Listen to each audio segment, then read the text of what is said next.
sua voz. Nós precisamos, meu Deus, aleluia, qual o Senhor fale conosco. Calabra subianda e canta na banda raga subianda, arabra subia.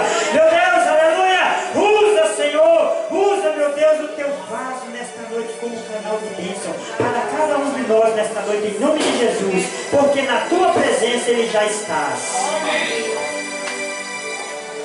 Cumprimento a Santa Igreja do Pai do Senhor, amém, irmãos? Motivo da alegria, né? Mais uma vez tendo a oportunidade de ministrar a palavra do Senhor. Embora se a gente prestar atenção no culto, desde o início Deus já está falando através de cada um de vocês, né? Que esteve aqui, Deus já vem falando e não vai ser diferente, né? Gostaria que os irmãos abrindo a Bíblia no livro de 1 João, quase no finalzinho da Bíblia, falando assim, final da Bíblia, porque ali a gente fala Velho Testamento, Novo Testamento, mas a palavra de Deus, irmão, ela não existe velha quando nova, porque ela se renova todo dia. A palavra de Deus sempre é nova. A Bíblia é dividida em duas partes, mas sempre partes novas para a nossa vida. Livro de 1 João, capítulo 5, versículo 1.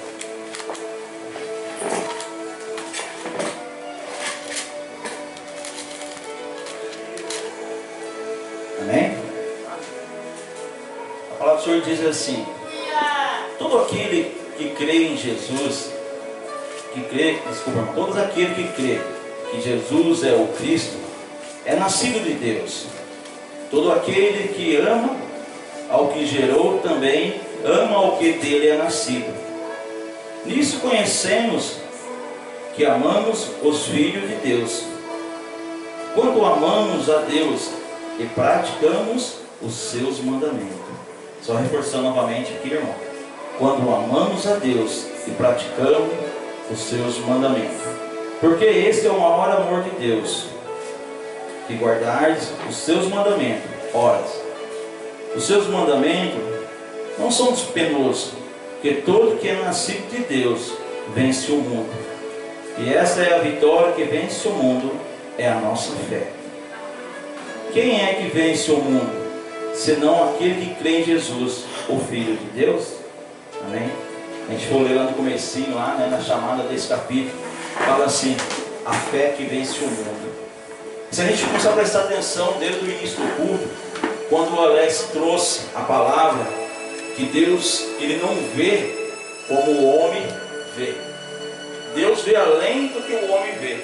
E se Deus vesse como o homem vê, jamais ele iria ungir a Davi a rei.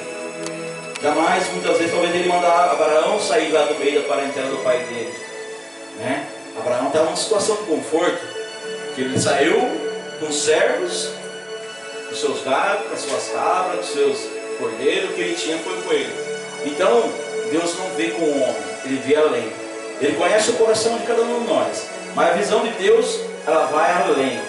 Então, quando ele viu o próprio Davi ali, naquele um simples servo, um simples pastor de ovelha, um rejeitado da família, né? Muitas vezes, quando nós sentimos dessa forma, mas irmão, como que pode mudar a nossa situação?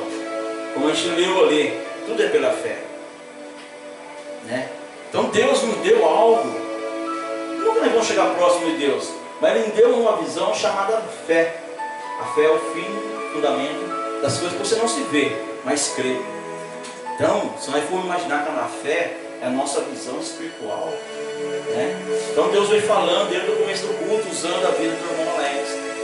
Se a gente colocar nesse termo, fé, a fé de Deus, o próprio Deus tinha uma fé no ser humano, aquele qual ele escolhia porque ele sabia, né?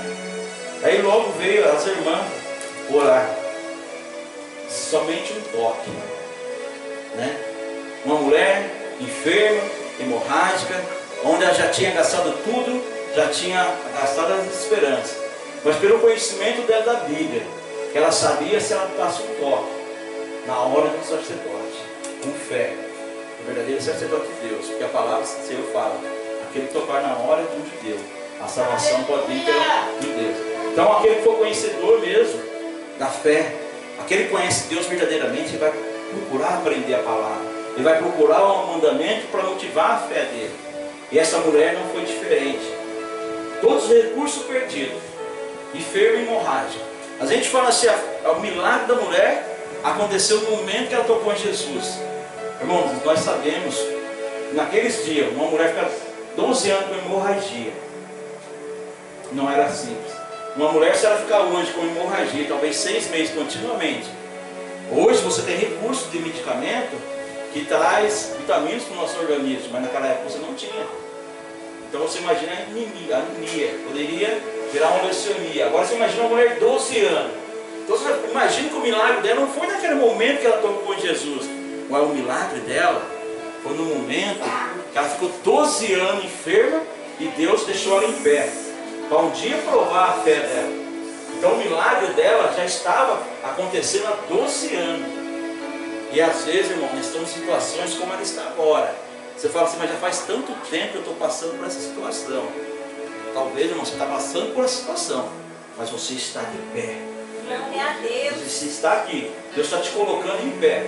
E Ele só quer um momento que você dá um toque, para provar que você tem fé nele, para provar que você acredita nele. Então nós temos que ter essa fé. E muitas vezes, para ter fé, irmão, nós temos que ter atitude. Porque aquela mulher ela poderia ter fé, mas se ela não tivesse atitude, coragem, se humilhar, se rastejar no meio da multidão, muitas vezes até arriscando a própria vida. Uma mulher hemorrágica, considerada imunda, se ela saísse no meio da multidão, ela estaria arriscando a vida. E muitas vezes nós temos que ter fé para arriscar a nossa vida, para alcançar o nosso milagre. Mas não é oprimir a Deus, não é oprimir a Jesus, é você tocar. E quando você toca é diferente de nós pressionar. Quando você toca, vai sair virtude dele. É a virtude dele que sai para a sua vida. E ela vai realizar um milagre que você tanto precisa. Então nós temos que ter fé.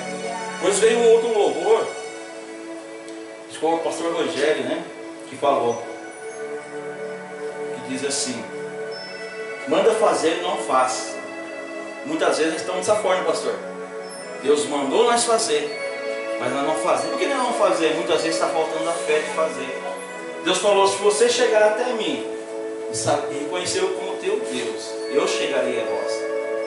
E às vezes nós estamos ministrando, as pessoas vêm, nos ministram, e está faltando o quê? A fé de receber aquele que Deus está usando. Talvez, né, falando assim, tem que vir um homem de Gideão, como se diz hoje. Hoje tudo é os grandes pregadores. E desde o começo da Bíblia, Deus está escolhendo as coisas humildes.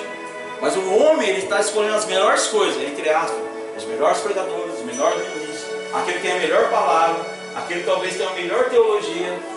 Mas Deus, irmão, ele opera na simplicidade. Então muitas vezes Deus está usando uma ovelhinha do seu lado ali, tá? Bem simplesinha, está falando com você. Que Deus quer saber se realmente você está com o coração puro, ligado nele.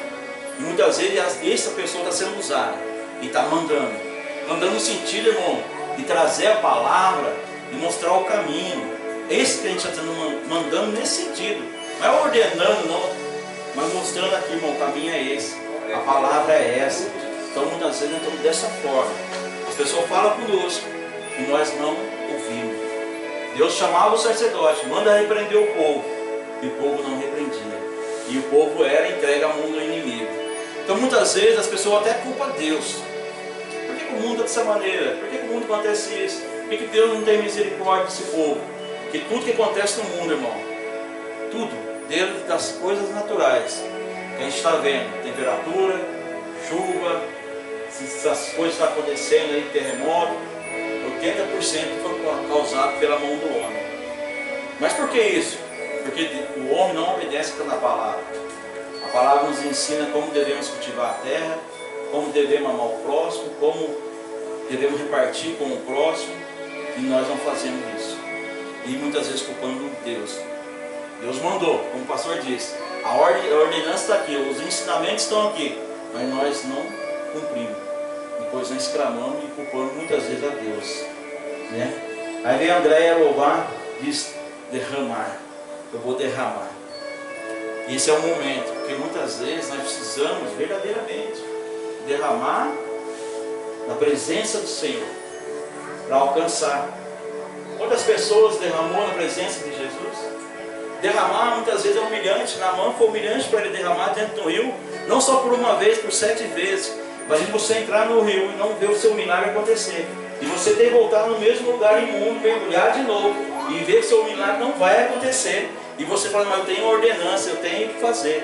E é um lugar humilhante, um rio sul, e você tem que voltar de novo. Quantas vezes você está voltando? Quantas vezes eu estou me humilhando, me derramando na humilhação perante a Deus? Né? Quantas vezes vocês estão deixando de... eu falo assim, então irmão, para humilhar, para se derramar na presença de Deus, você tem que ter fé. Naamã, como que eu poderia, um homem que mal conhecia esse Deus, e teve fé de mergulhar 7 vezes no rio sujo?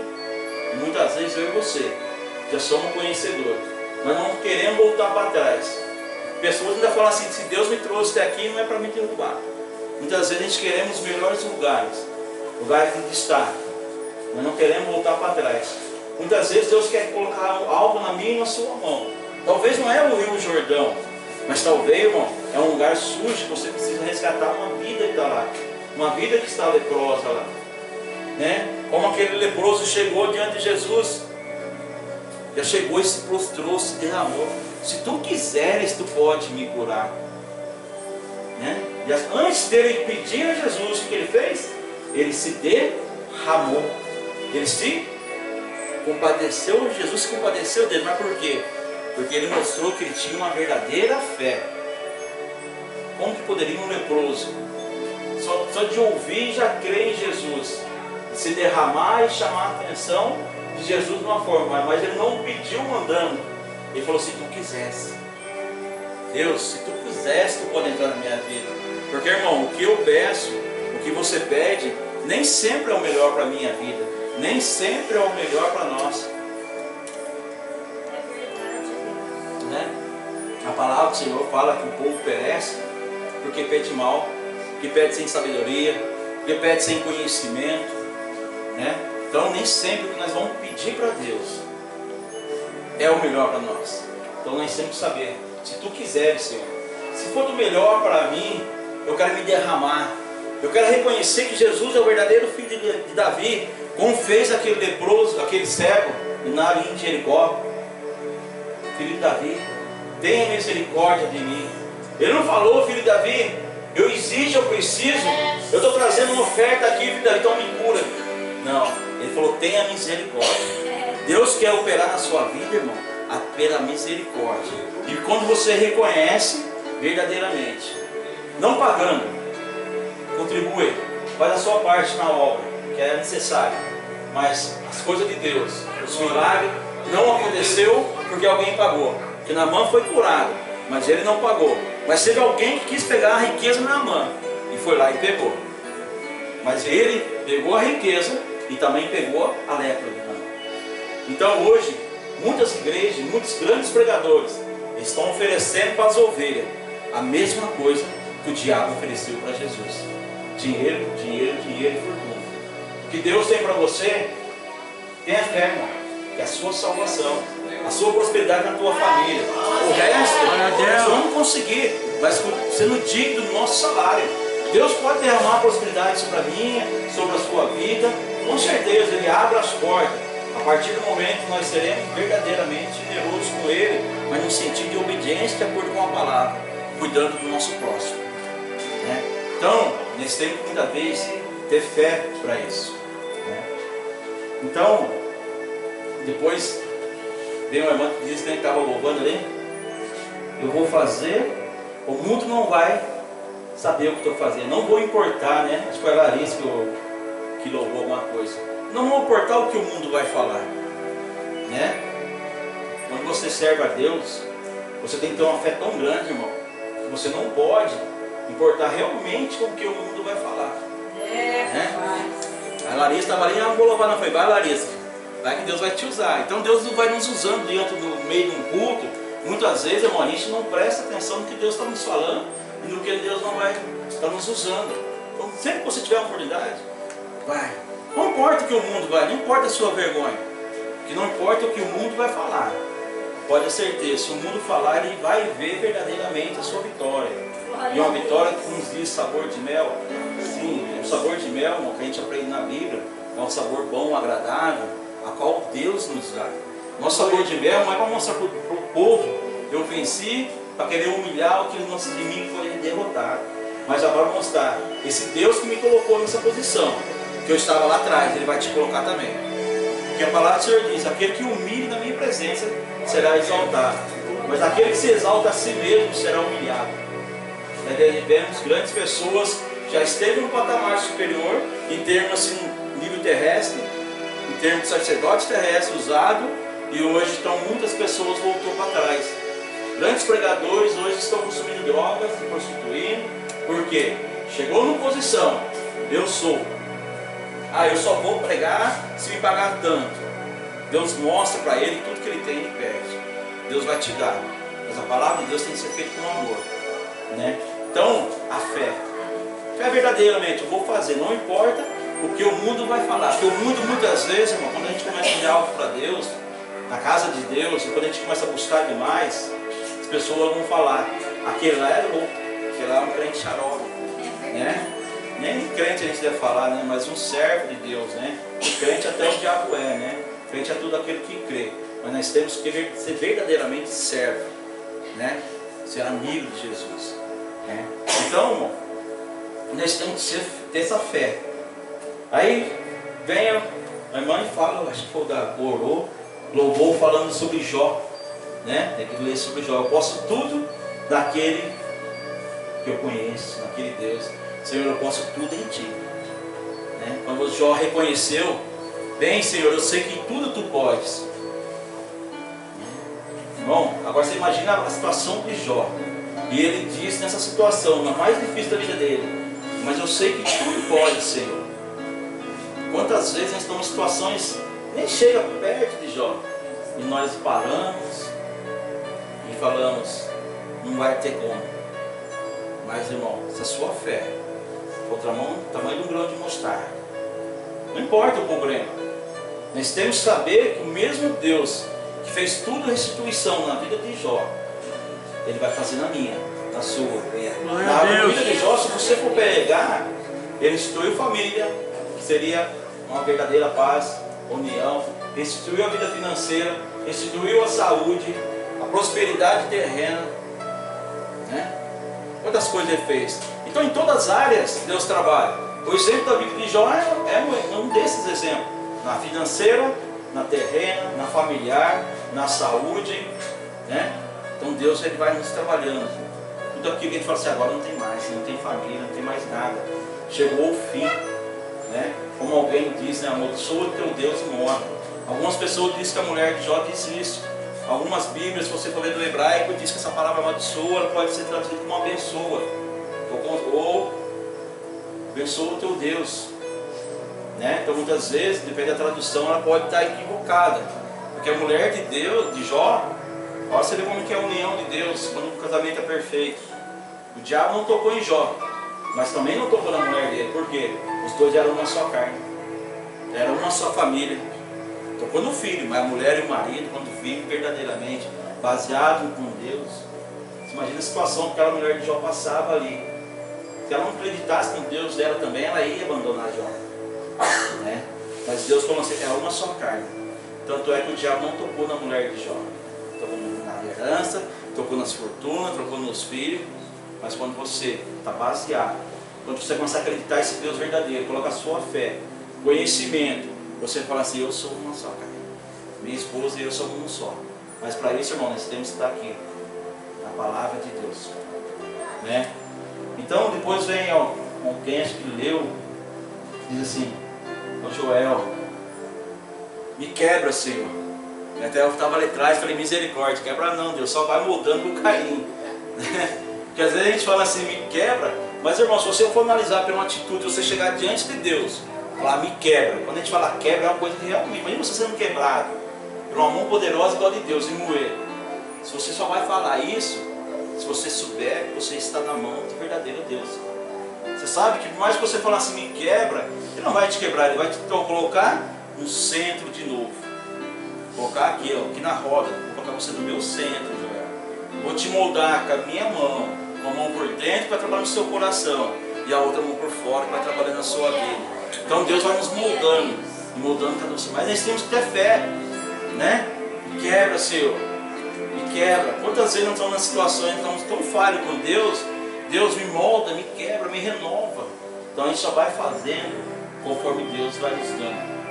Mas sempre pede, Deus me molda, pede para quebrar, não, Deus me molda com a tua sabedoria, me molda com o seu amor, me dá sabedoria, me dá entendimento para conhecer, para aprender mais de ti, né? Depois veio aqui, alguém falou de fé para fazer grandes obras iremos fazer, obras maiores do que eu fiz em Jesus. Mas para você fazer obra maior do que Jesus fez, e a gente tem que ter fé de novo. Se você não crer e não ter fé, eles não vão fazer nada como Jesus fez, né? Você vê que Deus vai ministrando durante o culto. Grandes obras irei fazer, mas para isso nós temos que colocar a nossa fé em ação. Buscar esse Deus verdadeiramente. Acrescenta em minha fé, Senhor, para que eu venha fazer a obra, né? Aí o Danilo louvou, livre em Cristo, né? Verdadeiramente serei livre. E quando a gente tem fé, começa a seguir esse Jesus Cristo. Se Deus verdadeiramente seremos livres. Mas nós não podemos confundir liberdade com libertinagem. Porque eu posso fazer, sou livre para fazer o que é lícito nesse mundo e o que está de acordo com a Bíblia. Eu não posso sair me prostituindo porque eu sou livre, não, eu sou livre para isso. Libertinagem não, eu sou livre, liberdade. Então, isso verdadeiramente nos libertou para sermos livres. Mas nós vamos ser livres baseado na fé dele. Hoje eu sou livre. Eu sou livre para não ficar na mão do Satanás. Porque se tiver alguém endemoniado do meu lado, eu vou usar minha autoridade. Eu sou livre para libertar, porque Jesus falou que eu vou fazer grandes obras como ele fez. Eu sou livre porque eu quero ter o dom de curar, porque Jesus disse, eu creio nele. Farei então grandes obras como ele fez. Então eu preciso ter essa fé para usar essa liberdade. Liberdade de usar o nome de Jesus. Eu sou livre para usar o nome de Jesus. Vai em meu nome. Fala com o Pai em meu nome. Ninguém chega ao Pai se não for por mim, mas você vai chegar, que eu estou dando a liberdade. Eu sou o caminho e sou a verdade. Ninguém vai chegar ao Pai se não for por mim. Então, a partir do momento que você vai conhecer esse Deus, a sua fé, conhecimento, você vai começar a romper multidão. Você vai começar a clamar e reconhecer que Deus é verdadeiramente, Jesus é verdadeiramente o Filho de Messias, o tão esperado Yeshua HaMashiach, o nosso Salvador. Então, irmãos, nós temos que ter fé. Fé, pois aí diz, né? Confiarei em ti e seguirei em frente, né? O último louvor, acho que foi, né? Confiarei em ti e seguirei em frente, falou no louvor. Então, irmão, confiar. Se a gente for no Velho Testamento, você não vai ver escrito fé no Velho Testamento. Algumas Bíblias vai estar falando de confiança, Emmanuel, que é do hebraico, mas você não vai ver fé, porque eles falavam em fé em termos de confiança. Se você confiar, se você tiver fé, você vai fazer grandes obras. E você não vai desistir, você não vai parar. Porque Jesus não parou. Ele teve uma caminhada. Se a gente voltar no Velho Testamento, quando a gente falou do comecinho em Abraão, a caminhada de Abraão, a promessa dele era tão grande. Quantas pessoas veio vencendo, veio aumentando a descendência de Abraão, né?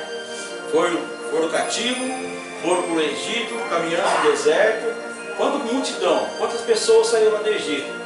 E da caminhada de Abraão até chegar na terra prometida, ele trouxe só 2. E esses 2, irmão, teve que ter fé. Josué e Caleb. Porque eu acredito que quando aqueles 2 que subiram, a Bíblia não fala isso, mas quando mandou os 12 espias sondaram a terra, e falou que 2 homens mandou, desceu aqui com os cachos de uva nas costas, mostrando que o Deus dele realmente mostrou na terra.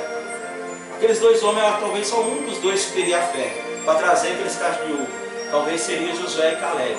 A Bíblia não relata isso, né? Mas todos aqueles 12 que tinham mais confiança era Josué e Caleb. E era só os 2 que entrou. E muitas vezes Deus já está falando. Deus já fez em nossa vida grandes coisas. Quantas coisas Deus tem feito? Deus já mostrou que o milagre vai acontecer. E a gente chega próximo do nosso milagre. E talvez a gente não olha com fé, mas a gente olha pelas situações, pelos gigantes da nossa vida, que está nos atrapalhando a receber uma terra prometida. E muitas vezes a gente desistimos e voltamos para trás. e começamos a caminhar sobre um deserto, como fez aquele povo. Deus já tinha mostrado a terra, Deus já tinha mostrado que era um Deus que abria as portas, e mostrava que o povo não acreditou, voltou para trás. Vou confiar. Então, irmãos, nós temos que ter fé.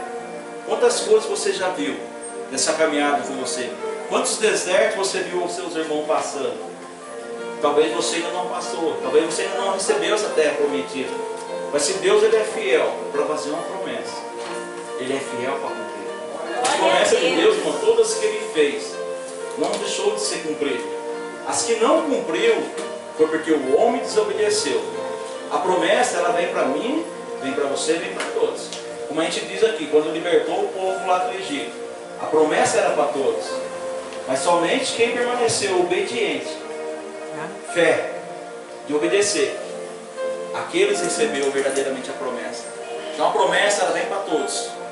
Como a Tia Alex disse no começo, os olhos do Senhor vai além. Só que os olhos do Senhor, Ele vai além, mas Ele está sobre o justo e sobre o injusto. Se você for justo com o seu próximo e justo com Deus, né?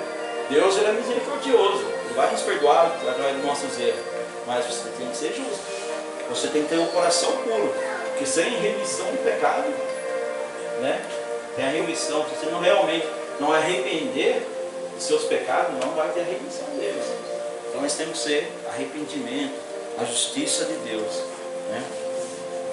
Então, irmão, eu vou até resumir a palavra, que a hora já está ali meio 9h30, nosso horário é 9h30, mas é isso, eu tenho que ter fé para seguir, né? Eu tenho que crer no que Deus está falando comigo, porque se eu não tenho essa fé, eu tenho que clamar a Deus. E quando um dos leprosos ele curou, e Jesus curou um dos servos, centurião ali, servo dos reis, os discípulos clamaram a Deus, nos dá essa fé que tanto fala. Porque os discípulos sabiam, se eles não tivessem a fé, eles não seriam capazes de chegar onde Jesus queria. E muitas vezes, irmão, Jesus não quer muita coisa em mim e de você, Ele quer usar na onde a gente já está acostumado. Quando Jesus chamou Pedro, por que Ele escolheu os pescadores? Porque Ele sabia que ia ter situações difíceis. E os pescadores eram homens simples, mas não tinham medo.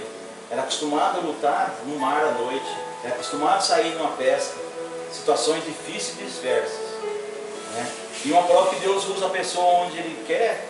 Quando Jesus precisou de pagar um tributo, ele falou para Pedro, vai lá no peixe, pesca o peixe, né? Ele podia falar para Pedro, vai lá, pega uma árvore lá e corta no meio, vai estar o dinheiro lá dentro. Mas onde Pedro sabia? Na pesca. Mas Pedro podia falar, Jesus, eu nunca tirei, até hoje, eu sou pescador há tantos anos, uma moeda de dentro do peixe. Jesus é louco. Mas onde está a sua fé? Sua palavra de Jesus. Porque ele sabia quando Jesus mandou ele lançar a rede do outro lado, durante o dia, um dia sujo, com a rede suja, e o milagre aconteceu, ele já sabia que aquele milagre ia acontecer. Talvez nós dizemos assim, Pedro negou a Jesus, mas tudo nessa vida tem um propósito. Talvez se Pedro não tivesse negado a Jesus naquele momento, ou guardado, nem negar Jesus, né? Porque não negou Jesus, mas ele disse eu não, porque ele sabia que ele precisava proteger a vida dele, senão Pedro teria morrido. Mas já existia um projeto na vida de Pedro, ao qual ele seria a pedra angular, que seria construir a igreja dele. Então, irmão, quando tem um projeto na minha e na sua vida, situações que parece que nós vamos voltar para trás, parece que até que nós estamos querendo negar Jesus, como Pedro fez, mas é projeto de Deus. E Deus tem que muitas vezes mostrar, sem mim você não é nada, mas fique comigo, acrescenta a sua fé, que eu tenho o melhor para você. Amém, irmãos? Gostaria de dar uma salva para o Senhor.